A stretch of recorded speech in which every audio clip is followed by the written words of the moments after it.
Good evening, and thank you for joining us in the graduation ceremony for the class of 2020. I want to start out by thanking some of the people who have shaped me in the past couple years. First of all, thank you to my parents, to my mom for all the late night snacks and advice, and to my dad for being the most supportive pillar I could have asked for during college apps. Thank you to all the Harvest faculty who made my education possible and for teaching me the lessons that I will take with me into college. Specifically, thank you to Mr. Lewis, who showed me that teachers are truly some of the best people in the world. Thank you to Ms. Hashberger, who taught me to actually like math, which deserves a commendation all on its own. And thank you to the Dongans, both of them, for teaching some of the most enjoyable classes I've ever had. I want to take a moment to just breathe and let it all sink in. It's 2020, we're finally graduating, and that's about the only thing that's gone as planned. Obviously, these last few months have brought on some really unexpected changes, and sometimes it feels like the entire future has just vanished before our eyes. I know that we've all been impacted in one way or another, and that most of us are going through difficult times. But if there's one thing that we can take away from this, if there's one message I want to share, it's that anything really is possible.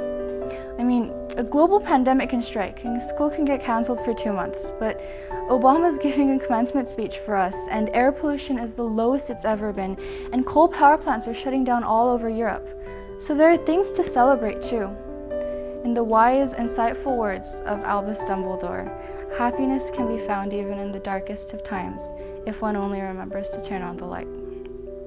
Because yes, you can plan for the future, yes, you can plan to succeed, but as we've learned all too well in these past few months, plans change. All we can do is react, but what we can decide is how we react. When I look at us, at the class of 2020, I see a group of people who are probably going to go down in history as one of the unluckiest graduating classes ever.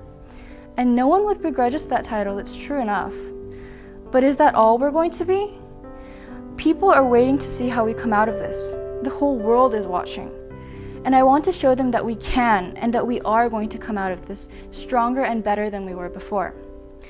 I want people to say that we weren't the year with the coronavirus, we were the year that got through it. I want people to know us not for how we fell down, but how we got up, squared our shoulders, and kept going afterwards.